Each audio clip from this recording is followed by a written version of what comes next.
Good morning, everybody. As you've heard, we are recording this session. If you don't wish to be recorded, you can always leave or just keep on mute and you won't even be featured.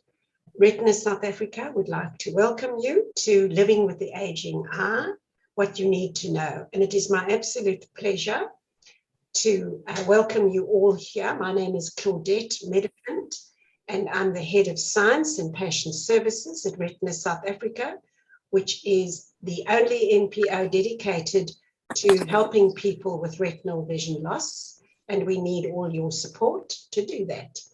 And I would like to introduce you to my colleague and friend, Karen Denton, who is a multiply graduate. She's got diplomas and degrees in all kinds of nursing and in psychology, and one of the most knowledgeable people about aging vision loss, in particular diabetes and AMD. And with that, thank you, Karen, and over to you.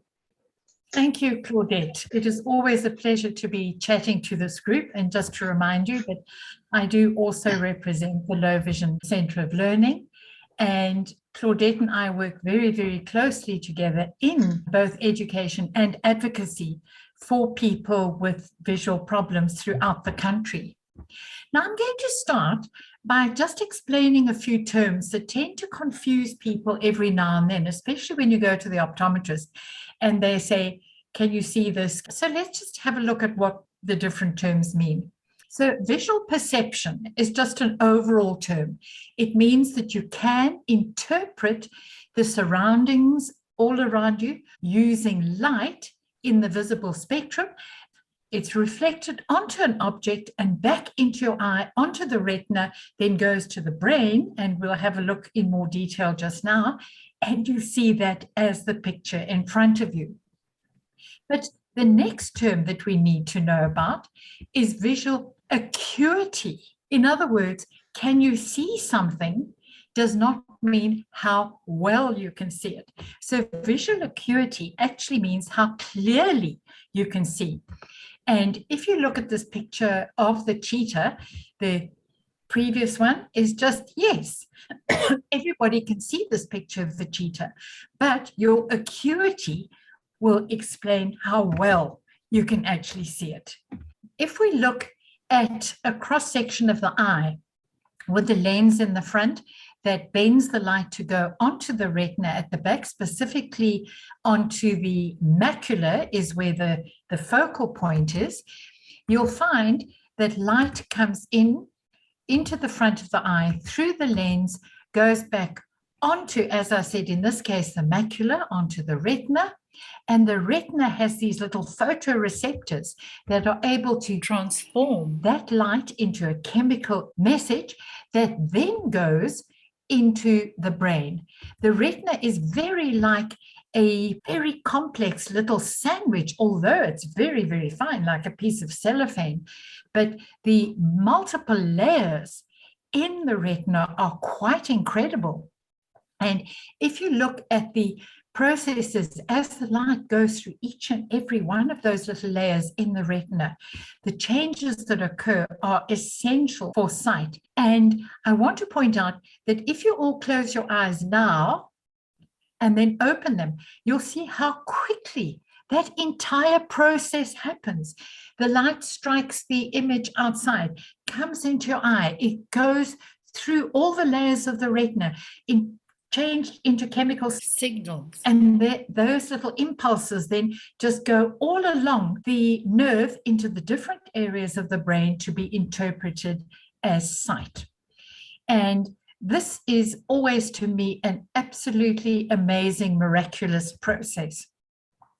So as the light-sensitive photoreceptors in the retina are interpreted and changed from a photo impulse into a chemical impulse, they go along and eventually end up all along the optic nerve into the visual centers in the brain. And what you saw in front of you is what is interpreted in the brain. This is, as I said, instantaneous. You can hardly even measure the amount of time that takes to occur. And yet so much has happened in the eye in that time. But now there are so many places that you can get a breakdown in that entire process. Anything from the cornea, the lens can become opaque, it can be damaged, it can get a cataract. The retina, any of the layers in the retina can be damaged. Also, the optic nerve carrying the impulse into the brain can be damaged, and the brain as well. And a breakdown anywhere along that entire system results in a loss of vision. And the one that we're talking about today is damage in the retina. That means that the focal area that people use to see things finely for reading, etc., becomes blurred, damaged, and you can no longer focus as well as you used to. So if we look at the different things then that vision does, there are many, many things. Vision is not just vision. We can break it down into many, many aspects. And some tasks use the central cones, and the cones we will see just now are responsible for color, CC, cones color. And around the periphery of the cones, which are very, very centrally placed, you get the peripheral rods, and they are largely responsible for the vague pictures that you can see all around you, but also for black and white vision. And some tasks, in fact, use both. So let's have a look. Reading, writing, computer work, TV, embroidery. What you're using now to look at your TV screen is your central vision, which is largely cones, and you should be able to see colors, etc., quite clearly unless you have damage to the macular area. Distance vision uses both the rods and the cones. The rods will see the periphery, and the cones will hone in on exactly what you want to see straight ahead of you. Color vision, as we said, interprets color, and there are three types of cone. They interpret red, green, or blue. And interestingly enough, not long ago, a couple of years ago, they found a family in Spain who have 4 types of cones, but none of us can actually perceive what they can see, because it seems to be that they can see in the infrared range, as well as all the colors that we can see. All kinds of color blindness are tested by different backgrounds, that if you can see different numbers on the different backgrounds, your eyesight is fine. But if some of them disappear, it just means that that color is not being interpreted that well by your retina. Depth perception, you need both eyes.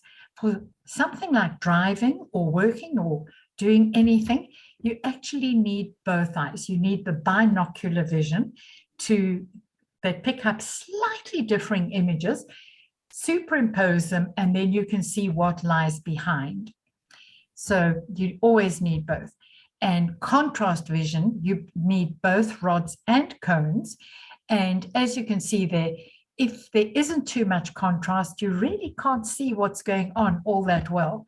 This is particularly important for people with low vision. For example, when eating, if you have a meal that's very white and you have it on a white plate, like the picture on the left-hand side, you can hardly see it. So, but if you take the same meal and put it on a dark plate, you can actually see it quite well.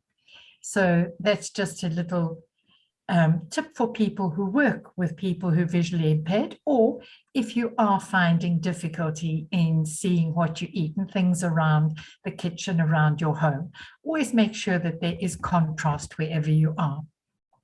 And then movement uses both rods, cones in the center, and then rods again. So it'll pick up the movement on the outside. And then, as we said, night vision depends mostly on the rods.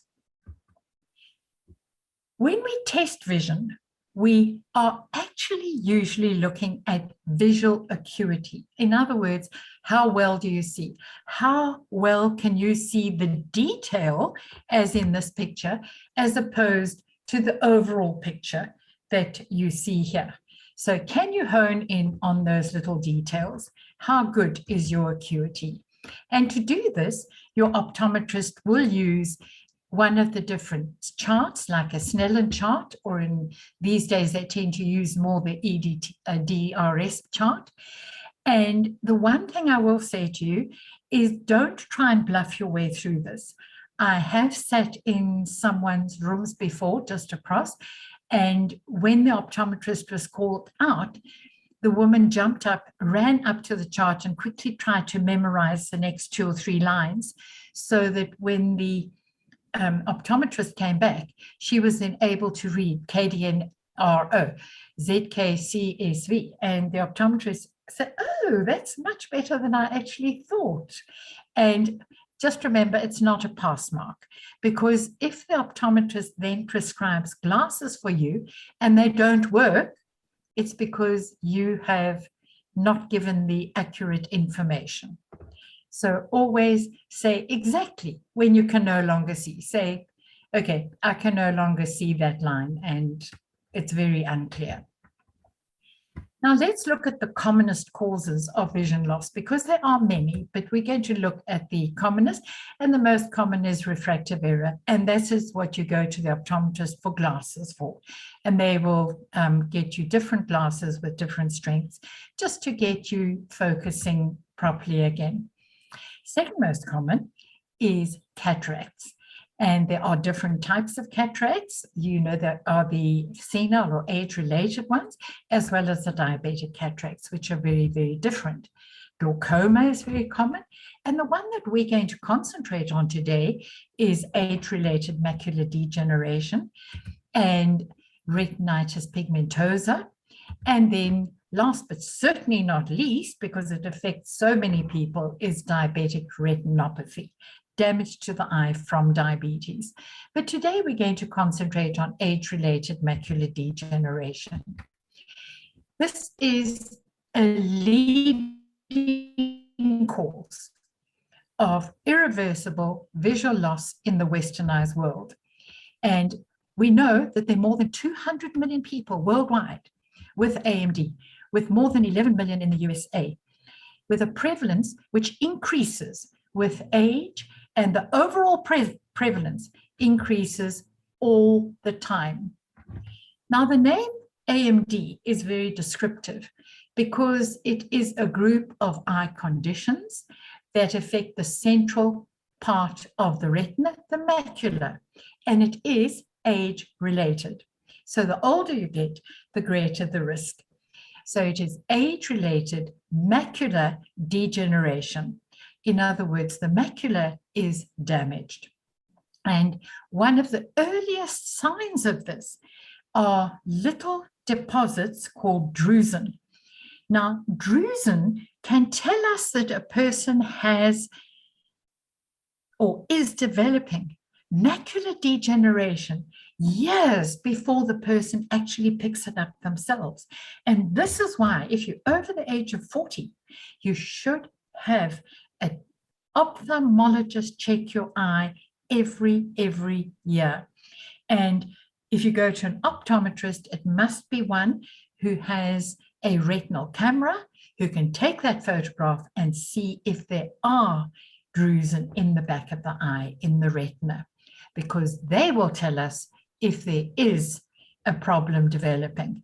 And unfortunately, when the problem gets quite severe, the body compensates with extra little blood vessels that do rupture and cause a lot of problems as well in the eye.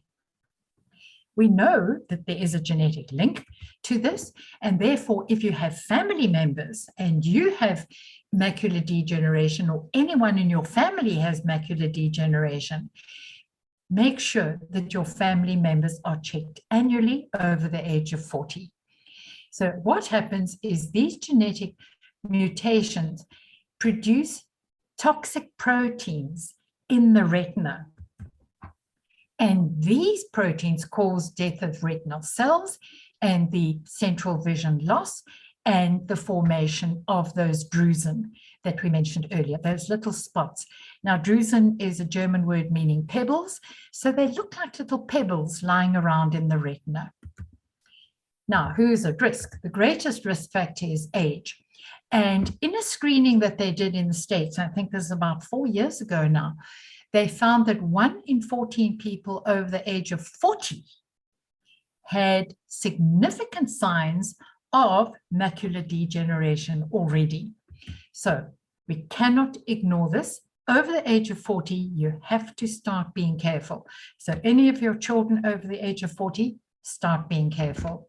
The other risk factors are smoking, family history, hypertension, pale eye color, obesity and inactivity, your race. Now, you can't do much about your race or your family history, and Caucasian females are particularly at risk. And a huge factor is air pollution. And it is shocking to find that Johannesburg has been listed as one of the high-risk polluted cities in the world today.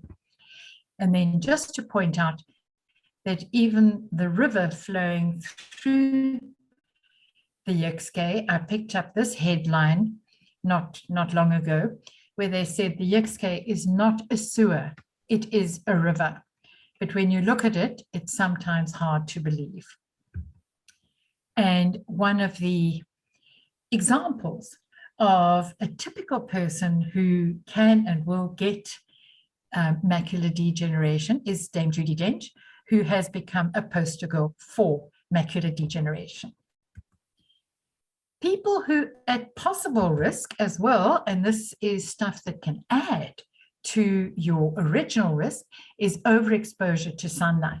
Now, in South Africa, we all have this risk, and I certainly know that as children, when we were all young, we ran around in the streets. Nobody thought about eye protection or any kind of protection at all, and especially because I grew up in the Karoo, this became, it was a habit. You know, you were out from the moment the sun came up until the sun came down, and the sunlight in our country is very important for us, but it can be quite damaging to the eyes as well.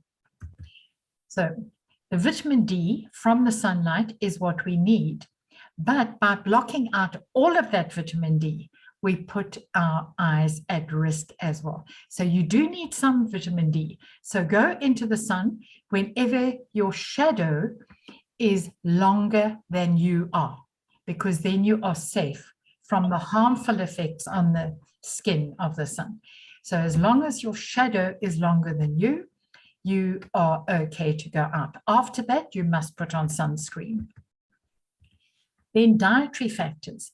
Anything with insufficient antioxidants, and you've heard me go on and on and on about a green leafy diet and a multicolored diet with plenty of colors of the rainbow every single day. Absolutely essential. If you're not doing that, you cannot protect your eyes. Also remember that there are certain drugs that can cause side effects. Some of the antipsychotic meds that used to be used that aren't used that often anymore, and chloroquine that is still occasionally used for malaria in large doses can be a problem. So in other words, what I'm saying to you is that AMD, we cannot classify as just one thing. It is a whole interrelation of genetic factors, environmental factors, age, biology, diet, exercise, everything you do. In other words, genes and the environment act together to cause this problem. As we said earlier, the macula is responsible for our central vision. That's everything that we need to focus: reading, writing, watching TV, looking at the screen now, driving, recognizing faces. And when you lose that, you lose the ability to focus, the inability to recognize people in front of you. But as this progresses, I want to reassure people that very, very few people with AMD actually do go completely blind, because you do retain most of the time your peripheral vision. We do divide macular degeneration into dry and wet. And wet macular degeneration is caused when there's damage in the macula. The body tries to compensate by growing extra little blood vessels that come in to bring extra nutrients and oxygen to that area to try and save it and to take away the toxins as much as possible. But now the problem when the body makes those extra little blood vessels is that they are very friable. They're fragile, they rupture, they leak, they're terrible. And any stress, any time the blood pressure goes up or the blood sugar goes up or anything happens, they can rupture and cause leakages and bleeds into the eye. And when you have that, you have a major problem. So the moment these blood vessels are seen, we do try to do something about it. We'll have a look now. So dry AMD, AMD is commoner than wet and is responsible for 80 to 90%. In fact, all AMD starts as dry. It is the earlier stage. There is aging and thinning of the macula, and we diagnose it the moment those drusen appear, that we say. And you are not aware that they're there until there are so many and doing so much clumping together that they're beginning to cause an interference with your vision. The visual loss is very, very gradual.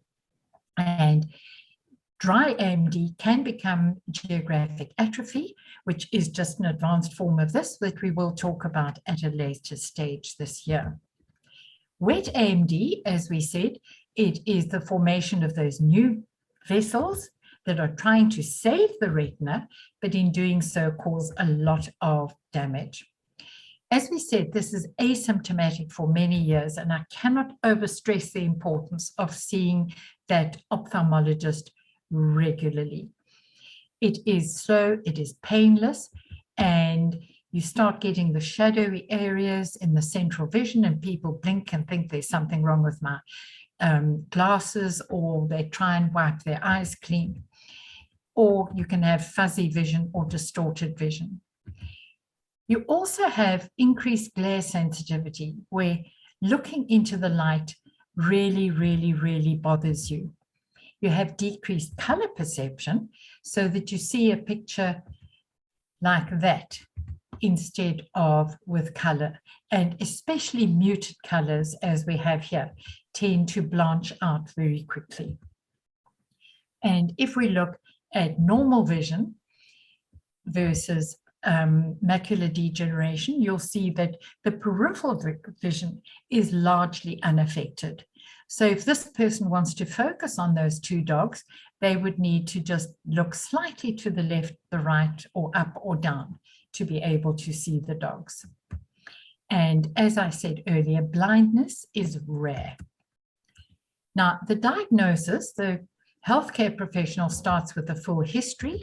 They will then do an ophthalmoscopy. They look into the eye. They'll do a visual acuity test that you will tell them exactly what you can see and exactly when you can no longer see. And then they'll do a dilated eye exam to look into the retina. And one of the important things that you can even do for yourself at home is an Amsler grid, where you close one eye, focus on the little dot in the middle of the grid, and if any of the lines are wavy or blurred or blotted out or distorted in any way, you need to take note, and then you do the same with the other eye. You can keep one at home, or you can even download one from the net and keep an eye on it. The ophthalmologist will also do a fundal photograph and what they call an OCT that will tell us exactly how much and where the damage is occurring in the retina. It looks at the retina in layers very, very, very specifically. And then the fluorescein angiography that gives a wonderful picture of what the blood vessels are doing in the eye. And these days, there are even countries that instead of doing a direct ophthalmoscopy, as you can see in the left, are doing it virtually online. So you just go online, look into your camera, and the ophthalmologist sits at the other side and is able to examine your eye with some detail. The Amsler grid, as I said, The lines should always be, as you look one by one, parallel, equally spaced, no missing, wavy, faded areas, no shadows, no distortions. And if there are changes, you need to report this to your healthcare professional immediately. So always keep one at home and check once or twice a week. The AMSA grid is actually quite a sensitive indicator of how much damage there is in the eye. And the more the distortion, we know the more damage there is in the macular area. Then the treatment. Most important is early detection and early intervention. We know that we have intravitreal injections for wet AMD, and in the future, actually the very, very near future, it's just waiting for approval in the States at the moment, there could be injections for dry AMD as well, based on the APL molecule that has been developed.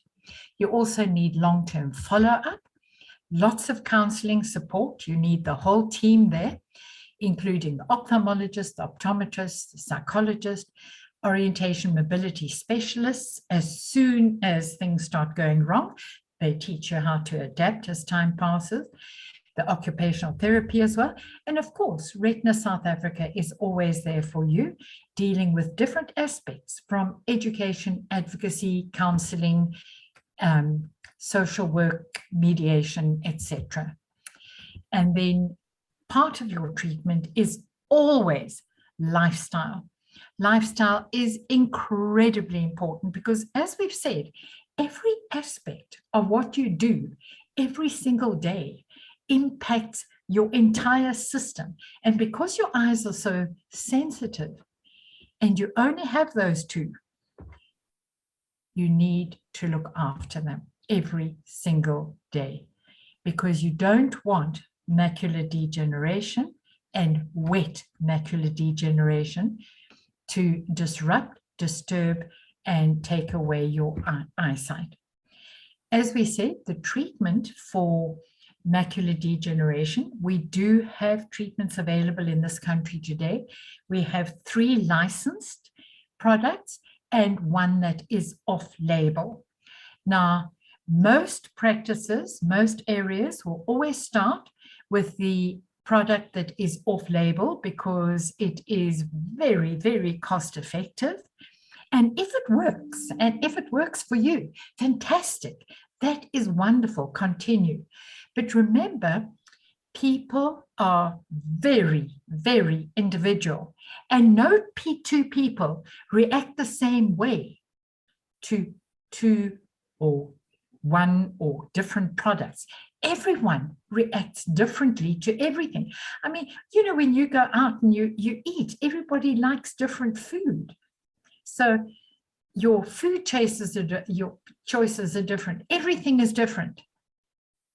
And so is your reaction to medication.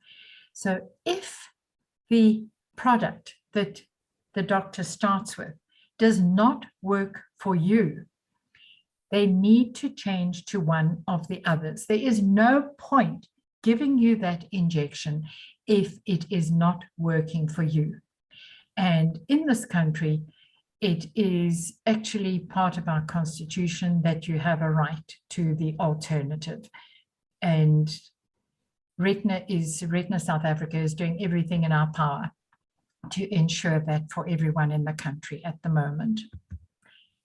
And then remember that not only are these things important for you, you need to control the other things happening in your life as we all get older, such as high blood pressure, hypertension. That must be controlled.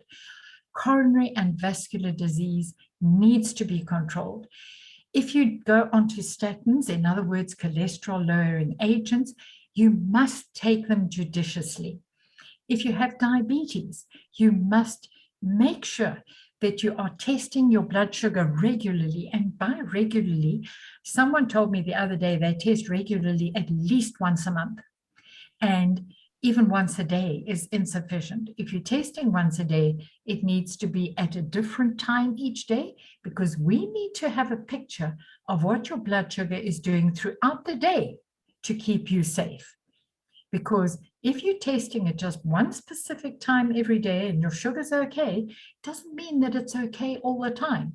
When you drive down the road and you go through one green robot, doesn't mean, okay, I've seen the green robot today, I'm fine, I can go through all the robots. It doesn't work that way. Your body changes second by second, minute by minute. And if you've ever seen anybody on a monitor in a hospital, even a pulse monitor, you'll see that the pulse goes up and down. If everything changes all the time. And then remember that you can't control your genetics, you can't manage your genetics, but if you do have a history, you need to be extra careful.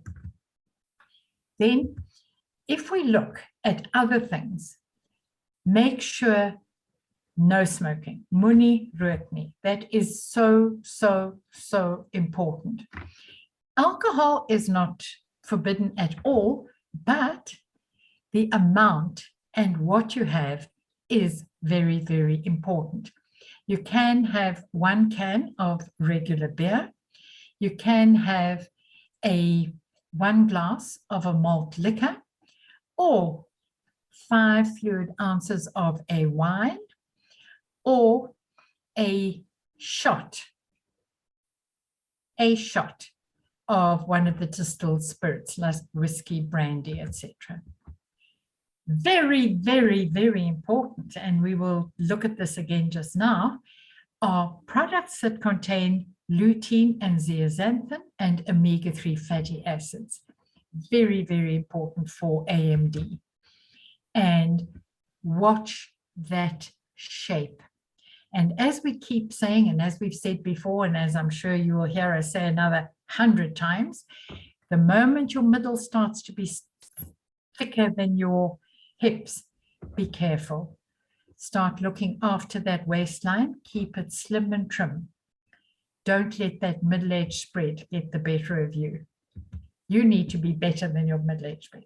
And then everybody can exercise. You don't have to join a gym and start doing all those treadmill things and all those amazing things. But at home, the more you move around, the better.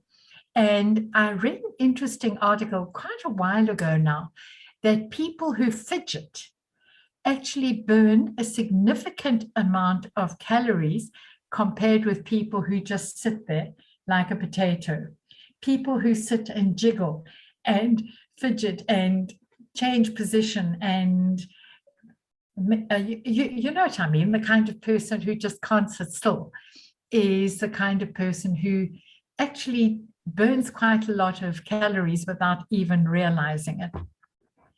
And the exercise can be of any type. As you can see here, you don't have to do mad, crazy exercise, just a little gentle dance in this case, or sitting and standing in a chair is wonderful.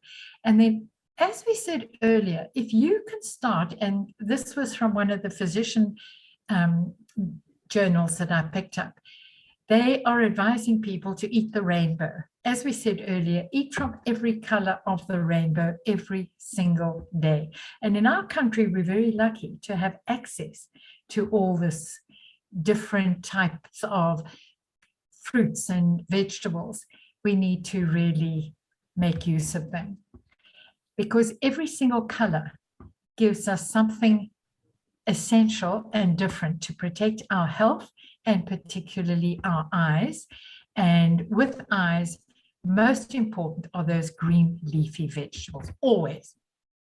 They did an interesting study in the States, probably about 5 years ago now, on oranges, where for many, many years, they fed oranges to 16,000 people who were developing macular degeneration. And after even 10 years, they found that having just 1 orange a day reduced the risk of macular degeneration progressing by up to 65%. So that is very, very significant. And the important thing is that oranges, but not other citrus fruit, oranges specifically, contain a product called hesperidine. And hesperidine is found in the little cell, in the wall of the cell of the orange, the little cell that contains the juice. So if you're having orange juice, it has to be the one with the pulp in it. You need that pulp, you need those cells, because that's where the goodness lies. So oranges, very, very good for you.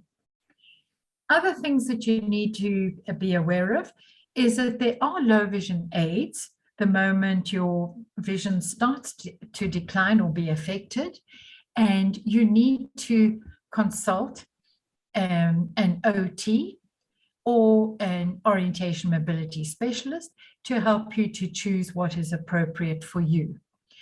Always remember that sunlight protection is so important. It is never too late to start using good sunlight protection. If you need lighting and contrast, consult a professional. An OT, an occupational therapist, can help you there. And you need regular follow-up, very, very, very regular. You must never let this get away from you. And then with macular degeneration, especially early dry macular degeneration, the AREDS 2 formula is very, very important. And in South Africa, we have a few available. There is Retina Plus, and these contain lutein and zeaxanthin, as well as vitamin C, E, zinc, cupric oxide, and Retina Plus also contains, I can't remember, alpha-lipoic acid and something else, but very, very good products. There are others available, but just be careful. In the original AREDS formula, and this is why this is AREDS 2, in the original one, it also contained vitamin A. And vitamin A in people who've ever smoked is a problem. Now, in an area like Johannesburg, where we live in a highly polluted area, it is said that we breathe in the equivalent of 8 cigarettes a day. And in winter, that could be as high as 10 cigarettes a day. So that means that we could be automatic smokers. We're not puffing, but we're breathing the polluted air. So I would say that if you're in a polluted area and breathing a polluted atmosphere around you, the AREDS must definitely, your supplement must not contain vitamin A. So just be careful of that. Then in the future, there is a lot happening in this area. There are major trials, and a lot of them are just coming to the fore right now as we speak, and could even be available later this year, we hope. There are new drugs available and coming onto the market for dry macular degeneration. As I mentioned earlier, there is one that is just waiting approval in the United States right now. There are also new drug delivery devices. So instead of having an injection every single month or every few months, they fill a little reservoir, put it into your eye, and that will deliver the product into your eye for quite a few months at a time, and then it just needs to be filled up. Photocoagulation has largely gone out of favor because it damages large areas of the retina, but it is still being used and is still advised in some areas. There are much better diagnostics on the horizon as well that can analyze what is going on in the eye even better than we have today. And I must say that what we have today is pretty amazing. Rehabilitation is improving all the time, and we are hoping that in our country, I know that Retina South Africa are partnering with the Occupational Therapy Society, and we're hoping to get a huge push on rehabilitation of visually impaired people throughout the country. And new ways of working, new ways of looking at things are being delivered all the time. And this is just a look at the product that is going to be launched. It is through a very benign little molecule called the adenovirus or adenovirus that does not do any harm, but it will deliver the product into the retina, into the eye, and we hope that we are going to be able to treat, halt, reverse even a certain degree of macular degeneration, hopefully very, very soon.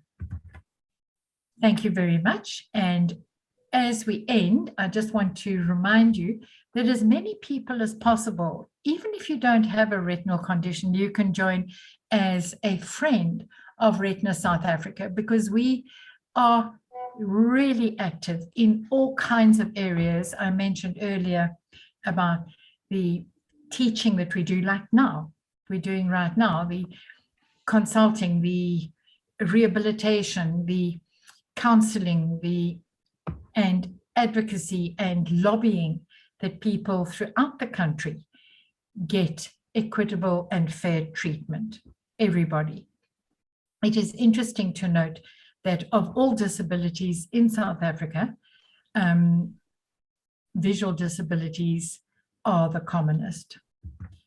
And for people who don't know, what you could do is there's certain stores that use the My School card. You might have come across them in different, and this is always of no cost to you. You can have up to 3 beneficiaries on your card, and all you do is, even in the store, you ask for a card, or if you can get one online, and then you can choose, as I said, up to 3 beneficiaries. And if you nominate Retina South Africa as one of your beneficiaries, every time you shop in any of those stores, we get 2 or 3 cents per 100 Rand. But you know what? It adds up. So thank you all very, very much. And if you have any questions, I will try to answer together with Claudette, who will always help me. Karen, thank you very much. As always, you know, you always astound me by the depth and breadth of your knowledge. So thank you very much for bringing me up to date as well on AMD and all the other age-related. People might say, yeah, what about diabetic retinopathy? But, you know, we have dealt with that, and that talk is online. So I'm just going to ask you if you would like to ask a question. If you look at the raise hand button on the right-hand side of the bottom of the screen, if you click that, it'll raise your hand, and then we can ask you to unmute and you can ask us your question. I'm going to quickly look at the chat to see if we've got anything on the chat line. I don't see anything. So if you'd like to put a question, just open the chat button and you can type your question onto the chat button. We don't have any raised hands that I can see. Otherwise, you can tell me if I left out something. Or, you know, Claude, maybe you can just tell people quickly about the standing, sitting that you advise people to do. Sure. You know, everybody, Karen has again emphasized the importance of exercise. And people always say, well, you know, I'm housebound and I can't walk and I can't do this. Everybody can exercise. You can exercise in a chair if you really can't move, by lifting your arms up and down and swinging them around to keep your upper body strength.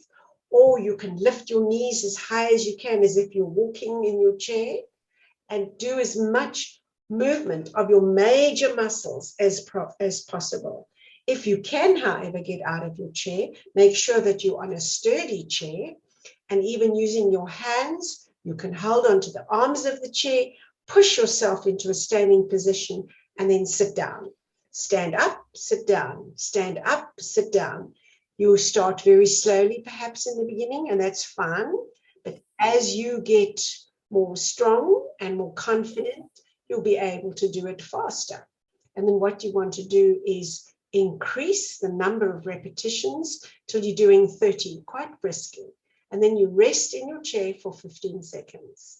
And if you can, perhaps get up and walk to the back of the chair and hold the back of the chair and lift your heels so that you're balancing on your toes, and do that. And that actually has amazing capabilities of not only strengthening the legs, but it also increases the blood flow in the legs, because there's a kind of a valve in the lower leg. And as you push up and down, you're actually increasing your blood flow, which of course, as we get older, we all need to make sure our good blood flow is maintained.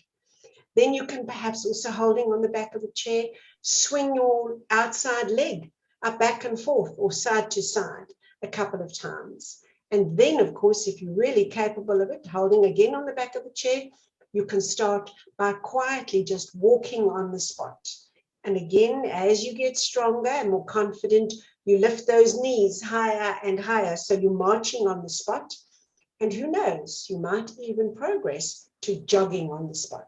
So 5 minutes a day of doing these simple exercises will keep your body in really good shape. And as Karen said, you need to keep your body in shape to keep your vision going and your vision at its maximum. And even if you already have vision loss, you still need to work out, exercise, and as Karen said, of course, eat properly and sleep. Karen didn't get round to sleep because she had quite a full program, but sleeping is very important. And don't pretend that you can get by with 3 or 4 hours of sleep a night. You can't. And the way to get better at sleeping is not to use your screens at night before you go to bed. Try not to use, especially where there's so many scary movies and series on TV. So don't watch something scary or upsetting before you try and go to sleep. It's not going to work.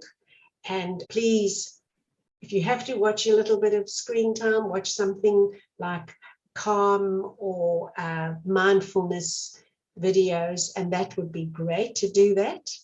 And then also do some deep breathing. Breathing is great stress buster and it helps you to sleep. So I see we have a question from Meg. Thank you, Meg. Excellent information. Thank you very much. And then I'm 78 years old. Exactly a year ago, I had cataract operations. I know I have a very thin optic nerve in one eye, and my doctor has given me drops to insert in both eyes twice a day for 6 months. Could this have been caused by the cataract operation? What a lovely question. I think that what very often happens is that the cataract operation unmasks what is going on back of the eye, because the cataract interferes with your vision. And the moment the cataract is removed, what is going on in the back of the eye can be seen by the doctor and diagnosed. But at the same time, I did read recently that there is a possible small link between exactly what you're saying, the cataract operation, and some damage to the eye. And what the ophthalmologist has to weigh up now, the huge risk that accompanies losing a significant amount of vision with a cataract versus the smaller risk of something controllable happening in the back of the eye. So the answer to your question is we don't really know. It could just have been something that was unmasked, but your doctor would also have weighed up the risk of losing significant vision versus being able to control what's happening in the eye. Karen, thank you very much for that. And remember, people always say, we hear often that I didn't have AMD until I had a cataract operation, and then the cataract operation gave me AMD. And of course, again, as Karen said, it was probably there, but removing the cataract, not only does it allow you to see better out of the retina, out of the eye, but it allows the doctor to see in better. And then you can see the AMD, and it was probably there all along. So yeah, a cataract removal cannot give you AMD. You probably had the early signs there all along. And Exactly. let's see if we've got any more in the chat. No raised hands that I can see, Karen. Karen, I want to go back to one of your slides where you spoke about the alcohol consumption. Mm-hmm. You didn't say, is that per week or per day? Oh, per day. Per day. Sorry. And you can't have all of them. I wanted you to say, just to remind you, it's either or. You can't have that plus that plus that plus that, because so your daily consumption is one of those choices, whatever your favorite poison is. Also, if there are any aspects of vision that you feel that we haven't covered and you'd like us to discuss, please put it in the chat box and we can see what we can do. We have another comment on the chat box, and it's Di. Wonderful presentation. Many thanks. Thank you, Di. We always see you here. And thank you for this presentation. Interesting presentation, and that comes from Shirley. So thank you very much. If anybody has got any further questions, this is your chance now. And I think people have our email address if they want to just pop us a line and say, would you please cover this topic for us? Yeah, but may I also remind people that these talks are not meant to replace a visit to your eye care professional. It's rather, we hope, to encourage you to go more often. And as Karen has said in many of her talks, if you're over the age of 40, you should be going annually, because things like diabetes will appear first in the eye before you even have raised sugar levels. So do take care of your vision and take care of yourselves. And here we are. We've got another one. What is a macular fibrosis? Karen? Over to you, Claude.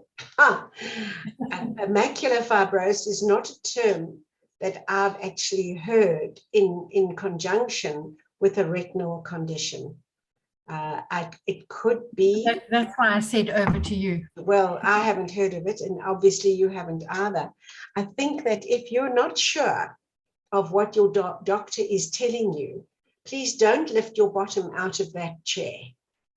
Stay put and say to him, well, you know, doctor, I'm not a doctor now. Exactly what does that mean? And keep asking, keep going, keep asking, what does that mean? And what does that mean? Until he explains to you in a language that you can understand and using a non-medical term.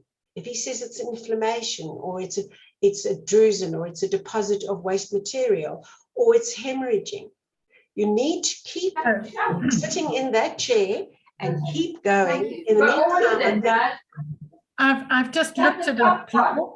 It's the pre-retinal membrane. It's the pre-retinal membrane. Now, this retinal membrane is actually something, it looks like a membrane, but it's not actually an added membrane. It's just the layer of the cells that are leaking that looks like a membrane. They tried in some cases in the past to peel it off very unsuccessfully. So yeah, thank you, Karen. So that it is a retinal membrane. And then we've got another question. Could you please post in the chat the link to your YouTube channel? Many thanks for these presentations. They are so interesting and informative.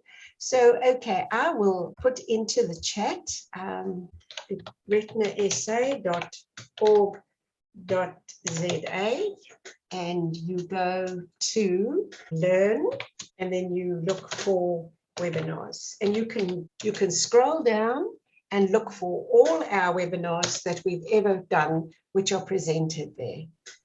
And I hope you can read that. So it's www.retinasa.org.za.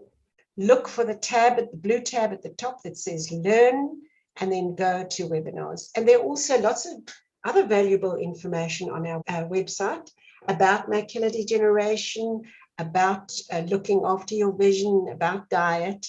And of course, even on the Learn, you can get some information about assistive devices. But please, if you'd like to contact us, you can always contact us by emailing us at headoffice@retinasa.org.za, and we will pass your question on to Karen. So I think, did that come up? Yes, head office at retinasa.org.za. So we'd like to close and say thank you. If you've enjoyed this talk or any of our other talks, please help us. Please register us as your beneficiary with www.myschool.co.za, and it costs you nothing. And if we can get a lot of people to register us and nominate as a beneficiary, we can raise more money to bring more services to people who need it. And thank you very much. We have really enjoyed being here with you this morning, and we'll see you same time next month. Take care, everybody. Thank you, everybody. Bye.